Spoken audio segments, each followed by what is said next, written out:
Welcome to the AA Podcast, our little corner of the web where we are not afraid to discuss tough questions like, when did nutrition, health, movement, and stress management become alternative medicine? Where we embrace challenges in all aspects of life to become healthier and stronger versions of ourselves. And where food and movement are the best kinds of medicine, and cooking meals at home is a revolutionary act. Hello, and welcome back to another episode of the AA Podcast. This is Ashley Olson. And I'm Andrea Crane.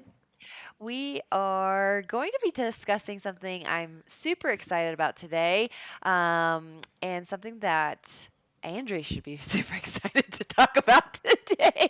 I am excited. Is IV therapy. But as always, before we get into this episode, we are sharing our weekly Bible verse, and mine is coming from Psalms 94:12 through 14. Blessed is the man whom you instruct, O Lord, and teach out of your law, that you may give him rest from the days of adversity, until the pit is dug for the wicked. For the Lord will not cast off his people, nor will he forsake his inheritance. Stay out of that pit, people. It's All right. not pretty. All right. Mine is coming from the New Testament, Ephesians 4:32.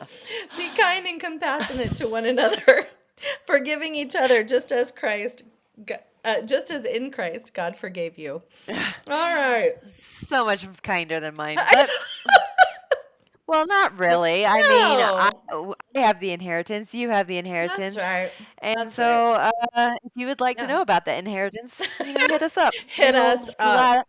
We will gladly share the deets. That's right. We'll give you all. Okay, Andrea. Mhm. I'm a little on the You're a little punchy today. I love it. yeah. So yeah. I'm gonna try to stay on focus and not be squirrel brained. So You are fine. okay. Today, this is something that I really have no knowledge about. Like, I have heard people say I'm gonna go down and get my IV therapy. I've heard people, like, when they travel, they'll, especially to higher elevations like Colorado, they'll go and get IV therapy to help combat any elevation sickness. I've heard about it. I just have never actually participated in it. Basically, I would love for you to kind of break this down, like I haven't even heard of IV therapy, because I'm guessing a lot of people have heard the term, but they really haven't dived too deep into it. So can you kind of give us like a dummy version of what IV therapy is? Yes, absolutely. So, IV therapy is basically any time that we put an agent into an IV bag, right? So think, the last time that you went to the hospital, if you've ever gone to the ER for anything. Yes. Did they start an IV for your finger? So not for my finger, but when I had the kidney infection, I had, I guess, saline solution. Yes, absolutely. And so, so a lot of times now I was an ER nurse, so that was kind of my world. Basically, anybody that got through triage and back to where I was, they got a line. You get a line, and you get a line, and so everybody gets an IV. It's and there are some very specific circumstances where it's not good, and you don't want to put excess fluid into the body. But those are sort of few and far between. But we would start an IV. So what it is you put a catheter, not that kind of catheter. This is called an IV catheter. So this is a needle that you put into a vein, and generally it's an antecubital vein, which is, in that little crook where your elbow is, right? And that's where you give blood. That's where you get blood drawn, generally, is from that same location. So that's where the big good veins are. So we put a needle in there, and then we withdraw the needle, and it leaves behind this sort of squishy, almost silicone-like tubing that's not sharp at all. So the needle is actually only in your arm for a very short period of time. It just guides the catheter into the lumen or opening of your blood vessel. All right. And then the needle comes right back out. And then the little tube is left in so that we can either pull blood out or we can get solution in. Okay. Okay. And then we hook you up to a bag. It's like it's a polymer plastic-ish bag, right, of fluid. And depending on what the fluid is, I generally will compound things in lactated ringers. This gives a little extra boost of electrolytes, which is always good. You can also put it in normal saline, which gives a boost of sodium, which is also good.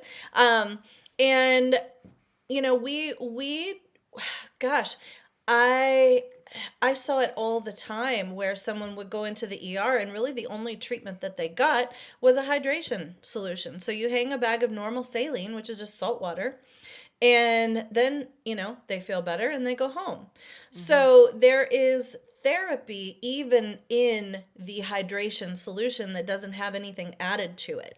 Now, Okay. when we do IV therapy, we can put all kinds of things in there. So we'll be talking about some of the things that we can put in there that help us, especially this time of year. Mm-hmm. But yeah, we'll talk about that in just a minute. So one of my questions is like, and I've heard this from other clients who haven't uh, partaken in an Mm-hmm. IV therapy Mm-hmm. is, okay, I see like a vitamin infusion one. What's the benefit of giving it through IV versus just taking some pills? Right. And that is a great question. So first of all, we can talk about, well, how long do things take to work? So if you're Mm-hmm. feeling really crummy, that's one of the reasons why we give IV medication in the hospital, is because I can get it in you like that, right? And then it's in and it works within seconds of touching your body. So we get it in, it goes right to the heart, it goes from that vein right into your heart, and then it's distributed throughout the body immediately.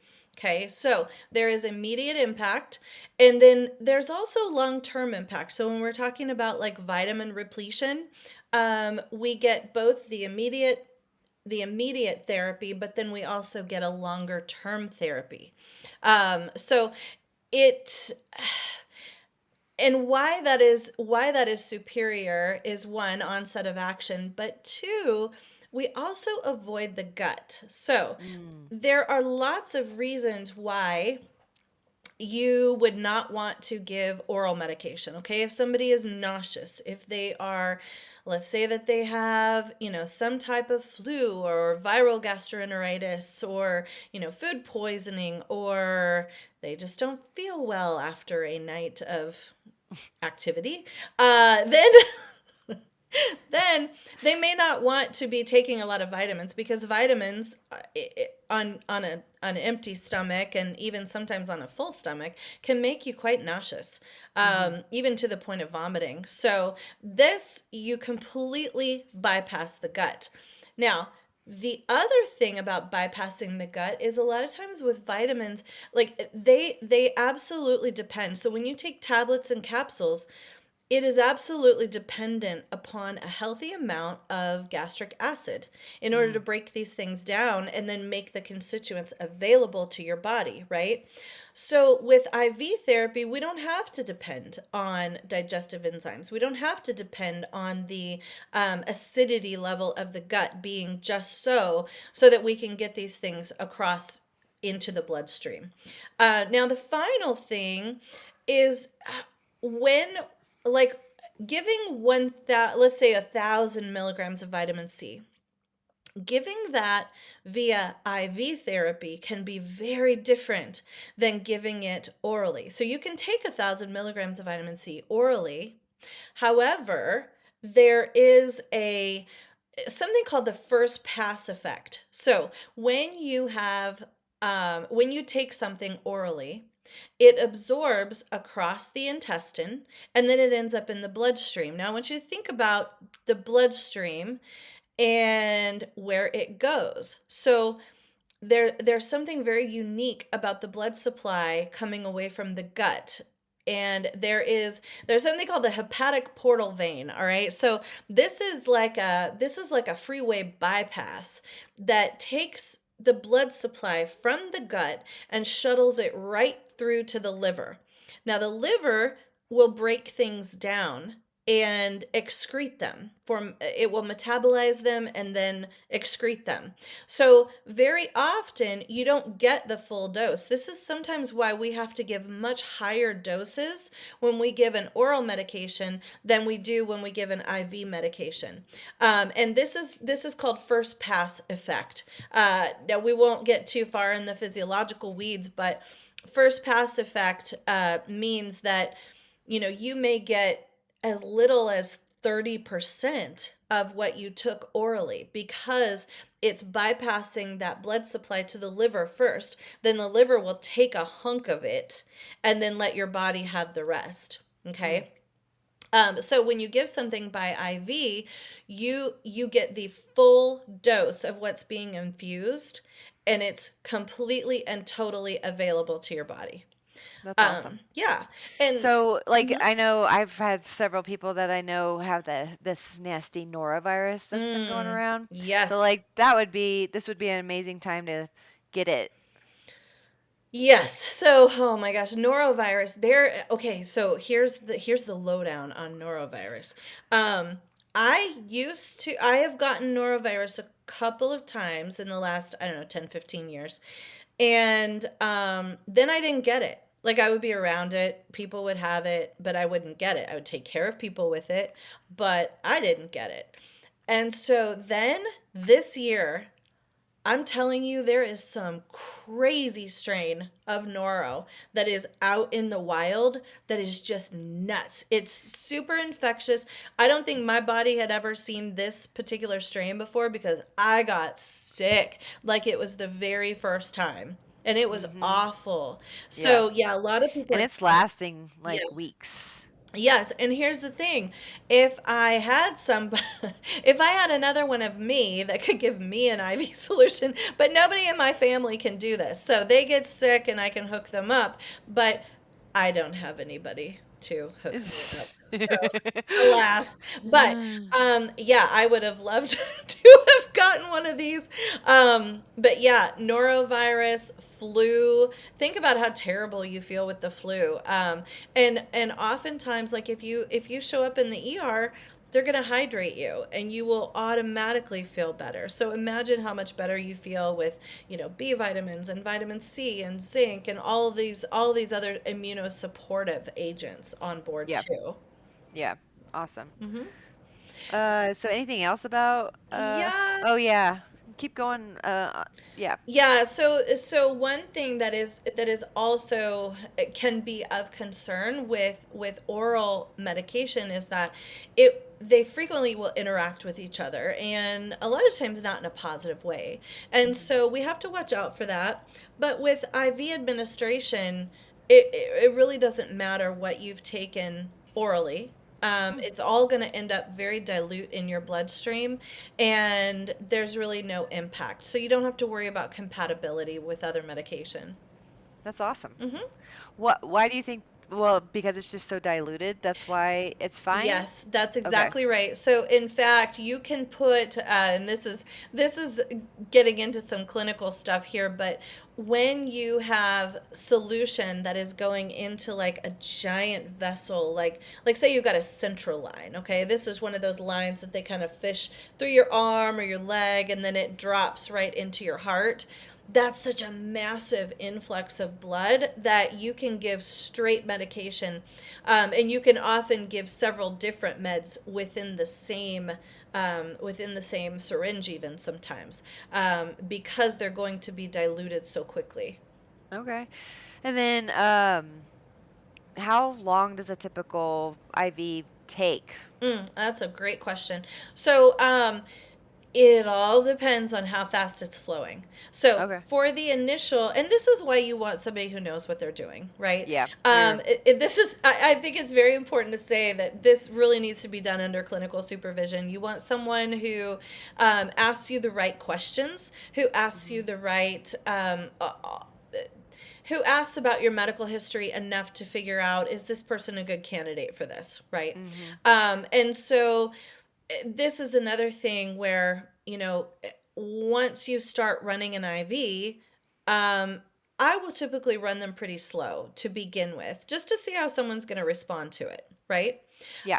And you also want someone who knows, like if there's an allergy that happens, Yeah. well, then you want to have someone who's got access to medication that can be started immediately if you're having an allergic response. Now, that is Mhm. such a rare, rare occasion, but it is a consideration. Yep. So once I have determined that someone is going to respond very well to this bag of fluid and vitamins and other things, then you can open it up and gosh, you can get 1,000 mils of fluid in someone in 90 minutes, couple of Okay. hours. Yeah. So bring a book. Bring a book, bring your computer. Yeah. Yeah. Okay. Mm-hmm. Awesome. So what are some of the common infusions that you're seeing being done? Like, and then also how often should you be getting them? All good questions. So the OG of vitamin infusions is called the Myers cocktail, and this was devised by some dude named Myer. But it's a culmination of B vitamins, magnesium, vitamin C, and then electrolytes, like these hydration electrolytes that we've been talking about. And sometimes people will put more things in there. Just depending on who my population is that I'm serving, sometimes I'll put some glutathione in, sometimes I'll put, some other things in that I feel will be supportive for that Oh, person. But yeah, Myers cocktail, gosh, these things are used for fatigue, chronic conditions like fibromyalgia, chronic fatigue. They are quite useful for migraine therapy, both for preventive and also for treatment. You can use them for vitamin and mineral deficiency. So, if someone's been vomiting, or if they've had diarrhea, or if they're just sick and they haven't eaten, or they haven't eaten well, since they've been sick, then these can replete vitamin and mineral deficiencies. And then one of the things that we run into, and one of the reasons that people feel so crummy, is because their electrolyte concentrations mm-hmm. um, they become uh, they don't have enough electrolytes on board. So when you Yep. think about feeling really, really crappy, um, think about, oh, here's a great example. So you've heard of keto flu, Yep. right? Mm-hmm. Do you know what causes keto flu? Well, lack of sodium. Yeah, it's lack of electrolytes. It's Yeah. literally lack of electrolytes. So, folks are so used to eating things out of packages, and then they Mm-hmm. get gung ho on keto, and Yep. all of a sudden they're not eating things out of packages. They're eating real food. And all of those things in packages are so heavily salted that Mm-hmm. the body is used to getting this huge influx of sodium, and so when it doesn't come, then you can get low on sodium. And so So for Mhm. those listening, like if you started in January to quote unquote eat cleaner, Mhm. you might at this point in time start feeling a little more fatigued, and maybe you're not feeling like you feel like you should be feeling like $1 million, but Right. you're feeling like you're needing like a Mhm. nap, or you're just like Yeah. dragging throughout the afternoon. Yeah. It could be potentially that your electrolytes are been depleted compared to where they were, especially Absolutely. over the holidays Yeah. where we're consuming a lot of packaged foods, a lot of Mhm. salt, Yeah. sodium. Yeah. So something to consider. Yeah, for sure. And so yeah, this is great for vitamin and mineral deficiency. Also, if people have conditions like celiac disease, Oh things yeah. like inflammatory bowel disease, or and this is what I'm seeing more of, is post gastric bypass. So for people who have had, Mm. gastric bypass or sleeve surgery, or any of those, weight loss surgical options, it's very, very difficult for them to get all of the nutrition that they need, um, because obviously the physical limitations on their stomachs at this point. But also, yeah, go ahead. Well, are you also saying it with those on a like GLP-1s? Yep, that is exactly right. Because, and a lot of these folks will go through the keto flu Yep. with a GLP-1 because they're just not eating. And you and I, you, and it's out in the public consciousness, thank goodness now, the importance of protein with these things, because there's a right Yeah. and a wrong way to do a GLP-1. But for those who are doing it right, they've had it so ingrained that protein, protein, protein. So if they use up all of their eating capacity, right, with protein and with healthy food, which is great. But again, we run into the, okay, I'm not having as much sodium as I used to have. And so you could go through this kind of flu-like period. So yeah, these are great for recovering from all of those things, but also post exercise. So if you've had a really hard workout, if you have had, let's say that you're training for some kind of event like a half or a 10K, or you've got a mud run that you're training for. This is very, very helpful for post event muscle recovery, Yeah. just to kind of help you get back into things. And then we also use Myers for as prophylaxis for immune support. So Mm. as we're seeing all of the things that are going around, we've got viruses, we've got upper respiratory infections. This can help to keep you healthy. Although I would say, there are other things that I would include in the IV, not just a Myers cocktail, if you're really going for immuno boosting. Okay. Are you gonna get to that? I With am. Yeah, okay. we'll talk about immune boosting stuff in just a second.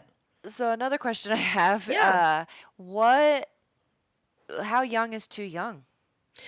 Wow. Yeah, I would say now I would not infuse anyone younger than 18, but Okay. 18 and up, absolutely.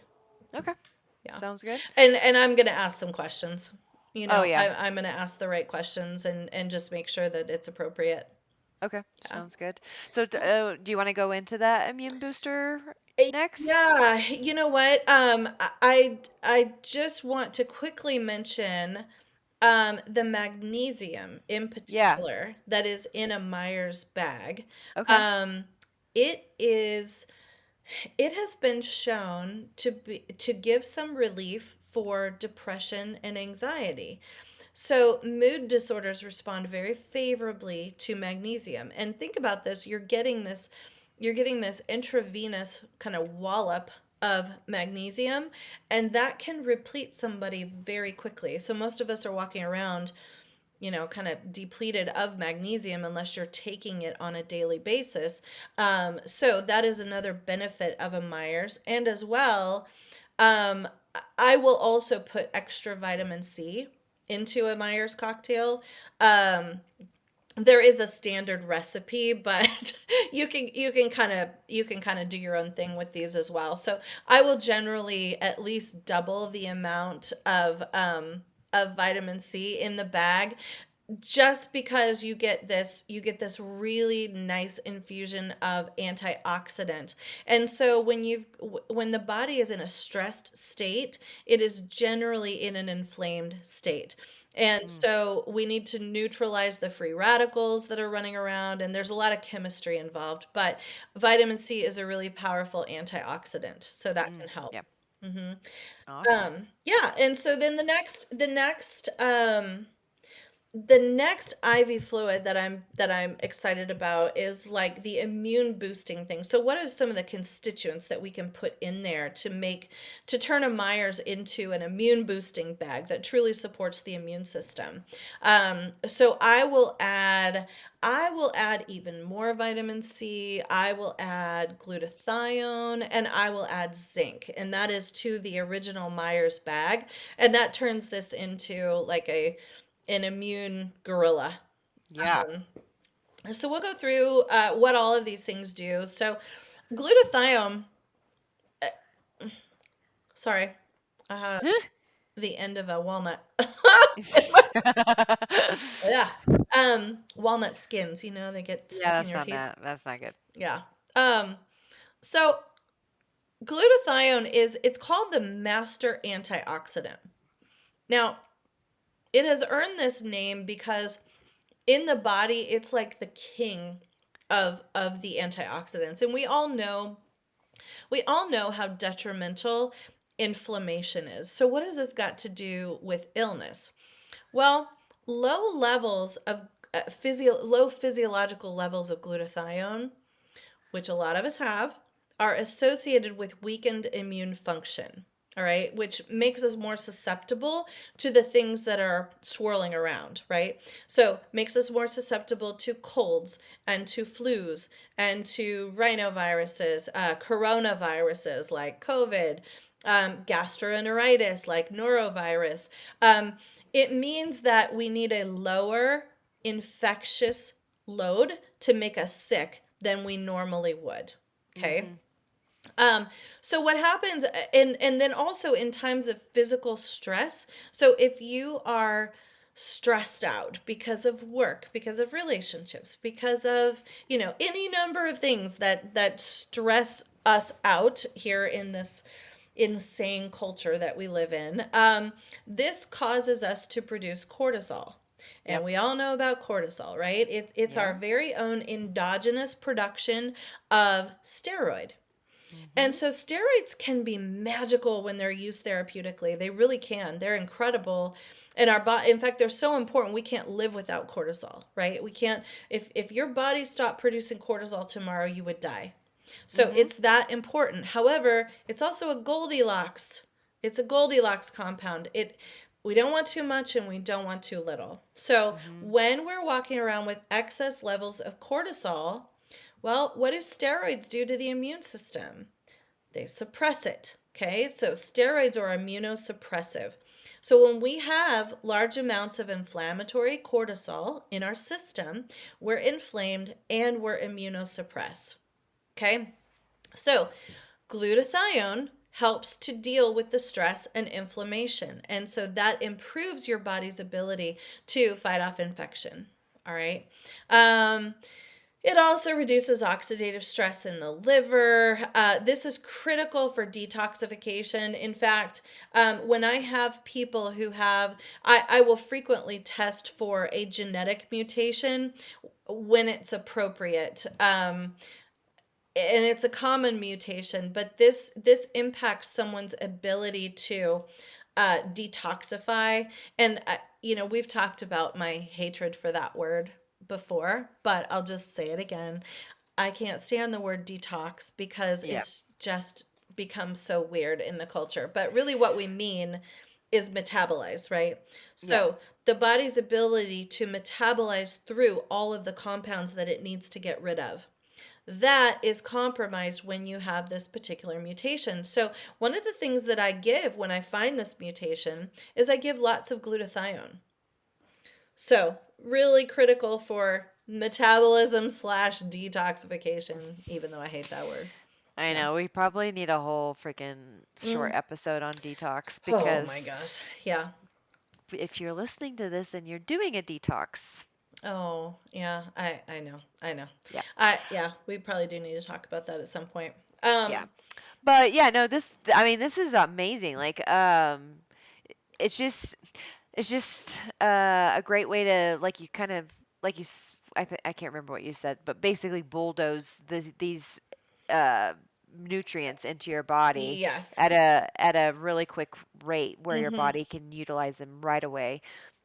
And I love the Exactly. idea that, like, it's bypassing that whole gut, so you're not having Mhm. to, 1, break it down, Mhm. but then 2, you might not be able to because of maybe you don't have enough stomach acid, or maybe Right. you've been sick and you can't keep anything down Right. or in. Yeah, this is Yeah. awesome. How okay, so I know for sure Christian. Mhm. I'm pretty I know for sure my mother-in-law, Mhm. they are scared to death of needles. Okay. Well, that's where you need a really That's where you need a really trained person. So, Yes. I and I'll tell you, not to brag, but I'm pretty good at this. So, Yes. um, yeah, I I have. remember you texting me one time after like your one of your first shifts at the ER, and you were Mhm. like, "Ashley, I think I have my calling. I I can find a vein really well." Yeah, you get really good at that because you really don't have a choice. Yeah. When you need to start a line, you need to start a line. And so, Yep. yeah, you can't do better than working in the ER for training. Yeah. So yeah, I mean, and the fact is, on any given day, someone can miss a vein, but truly, I don't use big needles.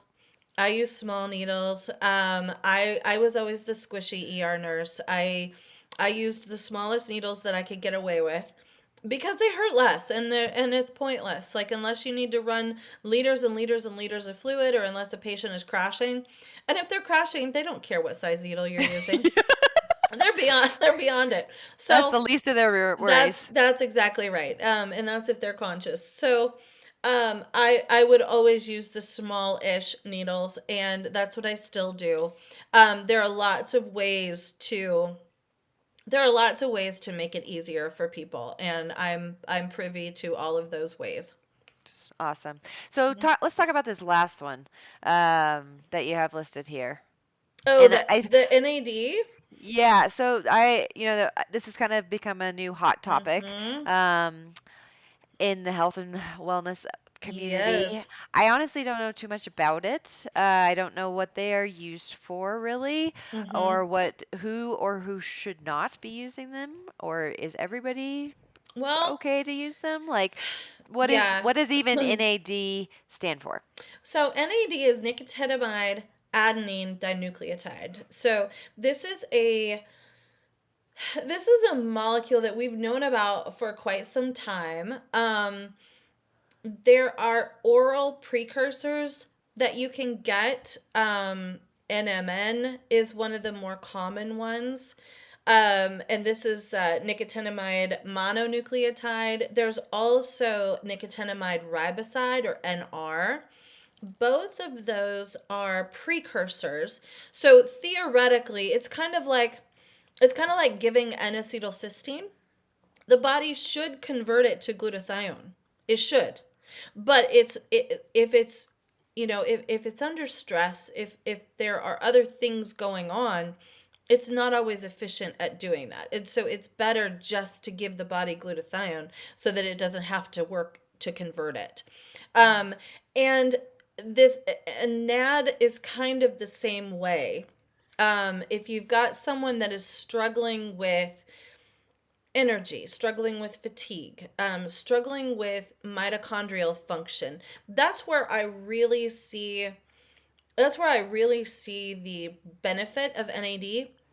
Um, it is one of those compounds that is used in the health and optimization communities. Okay, so these are the folks that, yes, it can be used for chronic illness, but I also see it shine in just health and longevity. So if you want your mitochondrial function to be really humming, you want all of the ATP production that your body can handle, NAD will kick that up. Okay, so it really strongly supports mitochondrial function. Now, interestingly, what NAD is, they are all versions of niacin. Mhm. Okay, so when this, you want to work up to those big doses. NAD is it's an expensive IV. You can pay up to $1,000 for one of these. All right. It's really, really an expensive compound. However, people get really good results from it. And so I want to get to how often should somebody be getting any of these that you've Mm-hmm. talked about? Um, but like with an NAD, like say somebody like myself who's not like in dire need of Mm-hmm. probably too much. Yeah. Like, is this like a once a year thing, once a month, It once a quarter? absolutely could be. It could be so for the immunity solution, for the Myers cocktail, for I make a beauty bag that's got some interesting things in it. Those things can be infused every 2 weeks, every month, and they would be beneficial. NAD, because of its expense, I would say work up to your max dose, and then every 6 months, every year, if you can swing it. Our NAD stores begin to deplete in our 30s. And so these levels decline with age, and what this does is it leads to a slowdown of everything. So your metabolism slows down, right? You get tired because your mitochondrial function slows down. There is brain fog, memory, focus, all of these things kind of snowball as we age. And NAD is is something that aids in the repair and upkeep of these systems. And so I would encourage people to go and read some people's experience, because honestly, nothing tells you more than someone's amazing experience with these things. Okay. And so I kind of haunt the sub threads and the Reddit threads, just to see what people are saying about these infusions. And honestly, they can kind of be a game changer if you're looking for health optimization. Okay. Um, okay, so like a Myers cocktail, do you feel like that's like a something that you could get on the regular? Do you need to be Absolutely. careful? Like, Yeah. do you need to be getting the other question I had was like, will the body get rid of anything that it doesn't need? Like, will it take what it needs and then excrete the Mm-hmm. rest? It will. So vitamin C and the B vitamins, those are all water soluble vitamins. And so whatever is not necessary for repletion, the body will excrete it. Okay. Yeah. That's So that's they're awesome. extraordinarily safe. Um, and yeah, I think that they are um, a tool in the toolkit for long term health and wellness. So, if you've listening to this and you're like, "Oh yeah, I've seen some of those facilities that do Hmm. IV therapy." Could you kind of like give maybe some words of caution, what to look for? Like, who should you actually be going to? Should you only be going through your PCP? Uh, I would always run this by your PCP. okay. Especially if you have a little more integrative, functionally minded PCP, because they will understand what you're getting and what you're doing. Yeah. And and here's the thing, if I had a patient that was like, I'm having terrible fatigue, like I can't even function these days. As a PCP, I want to know that, because I don't want you just going and getting IV infusions. I want to know that that's happening, because Mhm. it may be your hormones. Maybe I need to check your thyroid. How's your vitamin D level doing these days? Um, the, there I call us kind of clearinghouses for all of all health and wellness, right? We are head to toe. um we are generalists, not specialists, and so we take care of the whole person. And so if you're experiencing fatigue, your PCP really needs to know about it. If you have ongoing symptoms that you can't explain, that you're trying to seek treatment for, let your PCP know, Mhm. because there may be some testing that they need to do. And Right. and here's the thing, like, you know, when people come in for IV solutions, I want to know that, one, that you have a PCP, that you've checked in with this person, and I may make some suggestions like, hey, you know what, you may want to ask about this, or you could get this tested, or hey, I see you're having this symptom, maybe you should ask about this. Yep. So it's always good pardon me, it's always good to make sure that you're going to people who are knowledgeable about all these things. Yeah. Yeah. I think she's about to have a coughing fit. Oh, I'm telling you, I got this tickle in the back, and I've been talking to patients all day. So, Yeah. ah, So, uh, oh, I had lost the question I was gonna. So, talk to us about the injections. So, say you don't want, Christian mhm. always refers to them as a banana bag. Oh yeah, Um, that's what we call 'em. okay. So, Yeah. say you don't want a banana bag, but maybe you want an injection of something super specific. Yeah. What are some things that you see in common as injections? Well, and this is something we'll go into a little more in depth next week, but Hmm. there are injections at my goodness, a Literally the yeah dizzying array of things that you can get. And one of my favorites is like a B12 shot.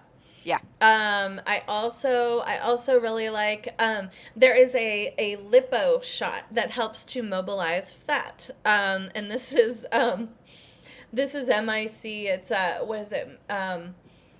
It's myoinositol and choline and methionine.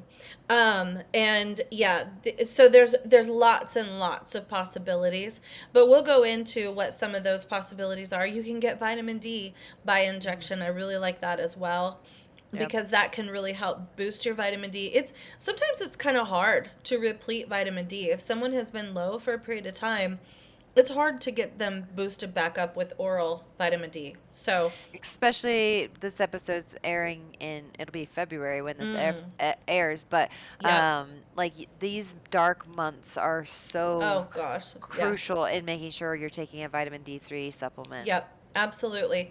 Yeah, and even with that, like I want to know what your cardiovascular history is. I want to know how old you are. I want to know first degree relatives that have had cardiovascular events. I want to know what your previous history is. So, yeah, there's lots of questions that go along with these things. So, it's good to make sure that you are, going to reputable providers for these things.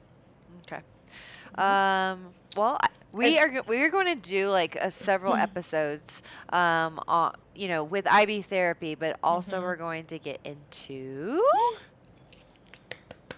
what are we getting into? Peptides. Yes, peptides. Peptides. So Yes. another world that I have no real information on that I could spew to you in a Oh, conversation. you're But gonna be you're Andrea gonna be has been playing so around with these, mhm. and so she's pretty excited about this too. So if Yeah. you are listening to this prior to February 14th and 15th, so Mhm.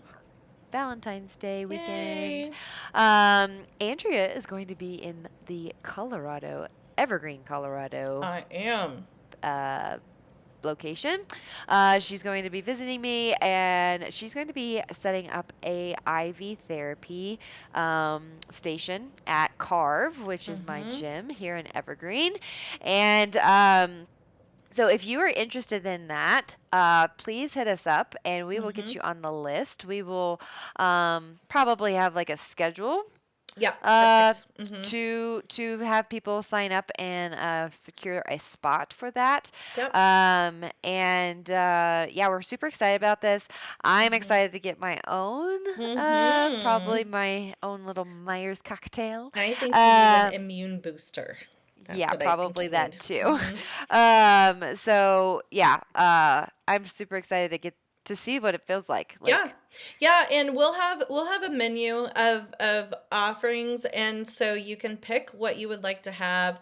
And then you can, read and sign the consents, and I will ask you some questions. But yeah, let us know.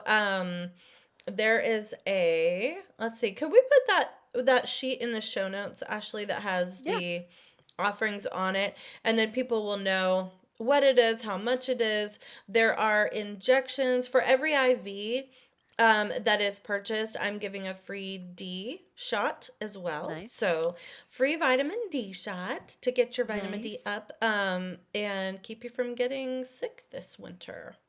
that is definitely what I need. Oh, Yeah, we all do. Yeah. everybody, yeah.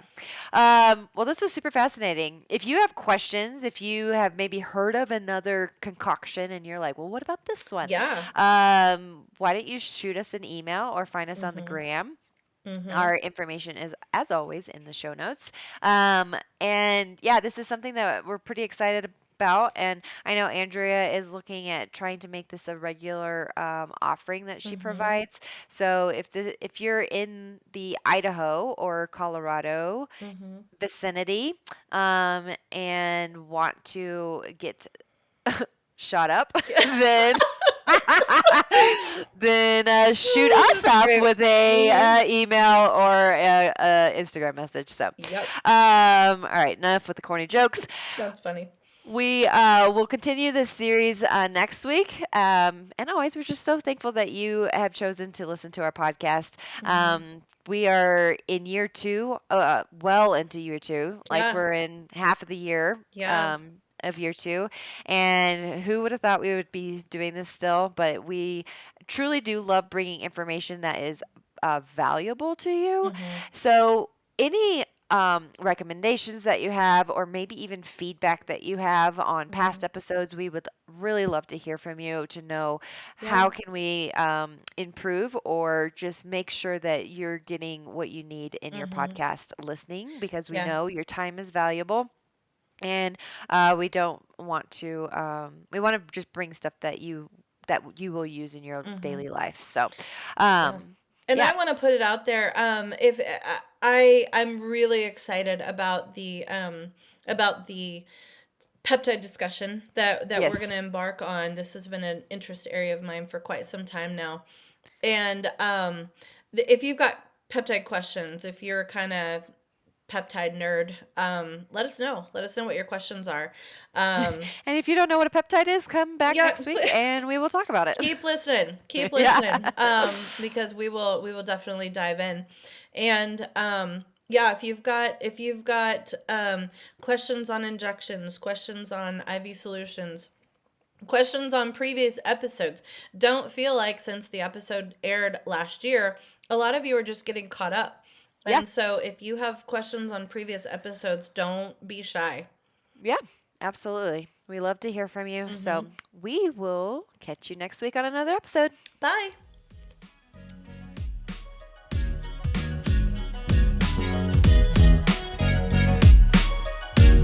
The content provided in the AA podcast is intended for informational and educational purposes only. The podcast is not a substitute for professional medical advice, diagnosis, or treatment. Always seek the advice of your physician or other qualified health provider with any questions you may have regarding a medical condition. The information and opinions expressed in this podcast are solely those of the individuals involved and do not constitute medical advice.